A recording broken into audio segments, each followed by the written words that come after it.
Hi ಎಲ್ಲ ನನ್ನ agri adventure ಫ್ಯಾಮಿಲಿಗೆ ನಮಸ್ತೆ. ಇವತ್ತು ಸುಮಾರು ಜನ ನನಗೆ ಫೋನ್ ಮಾಡಿದ್ರು ಅಥವಾ ಡಿ.ಎಂ ಅಲ್ಲೂ ಕೇಳ್ತಿದ್ರು. ಏನಪ್ಪಾ ಅಂದ್ರೆ ನಮ್ಮ ಹೂವು ತುಂಬಾ ವೈಟ್ ಬರ್ತಿದೆ. ಆ ವೈಟ್ ಬರೋದಕ್ಕೆ ಕಾರಣ ಏನು? ಅದ್ರ ಮ್ಯಾನೇಜ್ಮೆಂಟ್ ಏನು ಅಂತ ಕೇಳ್ತಿದ್ರು. ಅವರಿಗೆಲ್ಲ ಕೆಲವೊಂದ್ಸರಿ ಕೆಲವೊಂದು ಫಾರ್ಮರ್ಸ್‌ಗೆ ಡಿ.ಎಂ ಮಾಡ್ಲಿಕ್ಕೆ ನಂಗೆ ಟೈಮ್ ಸಿಗ್ಲಿಲ್ಲ.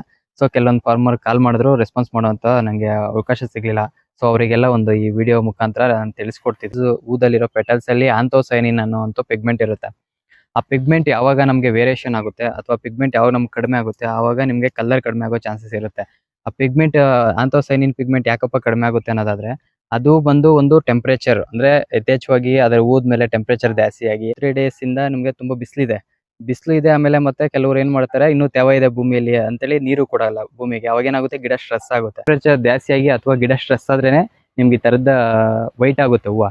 ಈ ವೈಟ್ ನ ಮ್ಯಾನೇಜ್ಮೆಂಟ್ ಏನ್ ಮಾಡ್ಬೇಕು ಅಂದ್ರೆ ಮೇಜರ್ ಆಗಿ ಒಂದು ಫಾಸ್ಫರಸ್ ಮತ್ತೆ ಐರನ್ ಡಿಫಿಷಿಯನ್ಸಿ ಬರುತ್ತೆ. ನಮ್ ರೋಸ್ ಕಲರ್ ಕಡಿಮೆ ಆಗೋದಕ್ಕೆ ಮ್ಯಾನೇಜ್ಮೆಂಟ್ ಏನಪ್ಪಾ ಅಂತಂದ್ರೆ, ಒಂದು ನೀವು ಸ್ಪ್ರೇ ಮಾಡ್ಕೋಬೇಕಾಗುತ್ತೆ ಅಥವಾ ಐರನ್ EDTA ಫಾರ್ಮೇಶನ್ ಚಿಲೇಟೆಡ್ ಇದನ್ನ ಮಾಡ್ಕೊಂಡು ಹೋಗಿ ಇದ್ರ ಜೊತೆ ನೀವು NPK ಆದ್ರೂ ಹಾಕೋಬಹುದು. ಐರನ್ ಕಂಟೆಂಟ್ EDTA ಫಾರ್ಮೇಶನ್ ಸಾಯಿಲ್ಗೂ ಒಂದ್ಸರಿ ಕೊಡ್ಬೇಕಾಗುತ್ತೆ, ಸ್ಪ್ರೇನು ಮಾಡ್ಕೋಬೇಕಾಗುತ್ತೆ ಕಲರ್ ಕಡಿಮೆ ಇರೋದ್ರಿಂದ.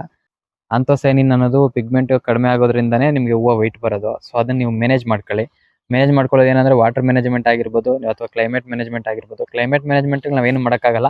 ಲೈಕ್ ನಾವು ವಾಟರ್ ಮ್ಯಾನೇಜ್ಮೆಂಟ್ ಮಾಡ್ಕೋಬಹುದು. ವಾಟರ್ ಮ್ಯಾನೇಜ್ಮೆಂಟ್ ಏನ್ ಮಾಡ್ಕೋಬಹುದು ಅನ್ನೋದಾದ್ರೆ, ನಿಮ್ಗೆ ಟೆಂಪರೇಚರ್ ಯಥೇಚ್ಛವಾಗಿದ್ದವಾಗ ಅಥವಾ ಬಿಸಿಲು ಯಥೇಚ್ಛವಾಗಿದ್ದವಾಗ ನೀರು ಚೆನ್ನಾಗಿ ಕೊಡಿ, ಏನು ಸಮಸ್ಯೆ ಆಗೋದಿಲ್ಲ. ಲೈಕ್ ಯಾಕಪ್ಪ ನೀರು ಚೆನ್ನಾಗಿ ಕೊಡಬೇಕು ಅಂದ್ರೆ, ಯಾಕಂದ್ರೆ 3-4 ಡೇಸ್ ಬ್ಯಾಕು ಅಥವಾ ಮಳೆ ತುಂಬಾ ಬಿದ್ದಿರೋ ಕಾರಣ ವಾಟರ್ ಅಬ್ಸರ್ವೇಷನ್ ತುಂಬಾ ಜಾಸ್ತಿ ಆಗಿರುತ್ತೆ ರೋಸ್ಗೆ. ಹಾಗಾಗಿ ನಾವು ಒಂದೇ ಸರಿ ನಿಲ್ಸಿದ್ರು ಈ ತರ ಸಮಸ್ಯೆ ಹೂವು ವೈಟ್ ಬರೋ ಚಾನ್ಸಸ್ ಇರುತ್ತೆ. ಸೊ ಅದಕ್ಕೆ ನೀರು ನೀವು ಕೊಡಿ, ನೀರು ಚೆನ್ನಾಗೇ ಕೊಡಿ. ನೀರು ಚೆನ್ನಾಗಿ ಕೊಟ್ಟವಾಗ ಏನಾಗುತ್ತೆ ಅಂದ್ರೆ, ಗಿಡ ಸ್ಟ್ರೆಸ್ ಆಗದಿರೋ ಹಾಗೆ ನೀವು ನೋಡ್ಕೊಂಡ್ರೆ ನಿಮ್ಗೆ ಆಂಥೋಸೈನಿನ್ ಅನ್ನೋ ಪಿಗ್ಮೆಂಟ್ ಕಡಿಮೆ ಆಗೋದಿಲ್ಲ, ಮತ್ತೆ ಹೂವು ಸೈಜು ಕಡಿಮೆ ಆಗಲ್ಲ, ಹೂವು ಕಲರ್ ಕಡಿಮೆ ಆಗಲ್ಲ. ಇದೇ ರೀತಿ ಇರುತ್ತೆ. ಮತ್ತು ಫ್ಲವರ್ ಕಲರ್ ಆಗಿರ್ಬೋದು, ಫ್ಲವರ್ ಅಥವಾ ಮ್ಯಾನೇಜ್ಮೆಂಟ್ ಏನೇ ಇದ್ರೆ ನಮ್ಮ ಯೂಟ್ಯೂಬ್ ಚಾನಲಲ್ಲಿ ಅಗ್ರಿ ಅಡ್ವೆಂಚರ್ 05 ಅಂತಾನೆ ಇದೆ. ಇದರಲ್ಲಿ ಫುಲ್ ವಿಡಿಯೋ ಅಪ್ಡೇಟ್ ಮಾಡಿರ್ತೀನಿ.